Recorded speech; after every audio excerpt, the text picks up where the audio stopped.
আসসালামু আলাইকুম সুপ্রিয় দর্শক।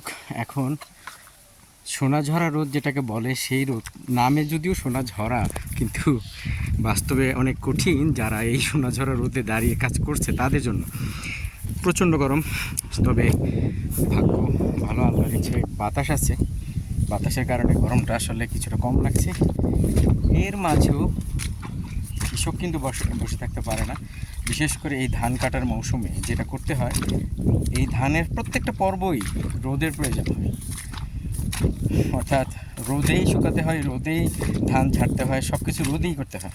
চাইলেও রোদকে এড়িয়ে গিয়ে কোনো কাজ করবে এমনটা আসলে সুযোগ নেই, শুধুমাত্র ধান কাটা ছাড়া। এটা কেউ চাইলে ভোরবেলা বা বিকেলে সন্ধ্যায় চাইলে করতে পারে, কিন্তু বাদবাকি সবগুলি পর্বই খড় শুকানো, ধান শুকানো, ধান ঝাড়ানো, সবগুলি কাজেই রোদের প্রয়োজন।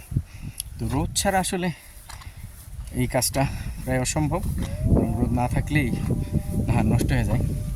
তো আমরা আপনাদেরকে মাঠ দেখানোর জন্য নিয়ে এসেছি এলাহাবাদ পশ্চিম মাঠে।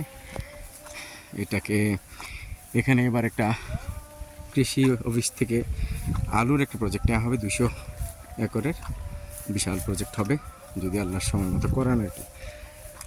আর এই সোনাঝরা রোদে ধানগুলোকে দেখতে কেমন দেখাচ্ছে, সেই দৃশ্যটা যারা বিদেশে থাকেন বা যারা শহরে থাকেন তাদের কাছে আসলে চোখ জোড়ানো মনে হতেই পারে।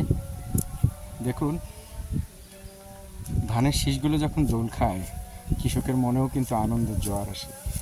ধান বীজ রোপণ থেকে শুরু করে এই পর্যন্ত নিয়ে আসতে একটা কৃষকের কী পরিমাণ ঘাম ঝরাতে হয়, কী পরিমাণ কষ্ট করতে হয়, সেটা যদি অর্থের বিচারে কৃষক বিচার করতো তাহলে কোনো কৃষকই হয়তো আর ধান করতো না। ধানটা মানুষ করে আসলে অভ্যাসের বশে, নিজেদের ঐতিহ্য টিকিয়ে রাখতে, এবং এটা নেশার মতো তাদের কাছে। এটা আসলে ছাড়া কেউ থাকতে পারে না। আর না হলে শুধুমাত্র যদি বিচার বিবেচনা করে কেউ ধান চাষ করতো তাহলে আসলে বেশিরভাগ কৃষকের ধান করতো না।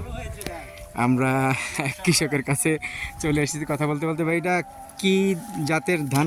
এটা হচ্ছে 98 ধান। 98? জি জি। আচ্ছা, এখন তো সব দেখি নাম্বার, আগে তো একটা সময়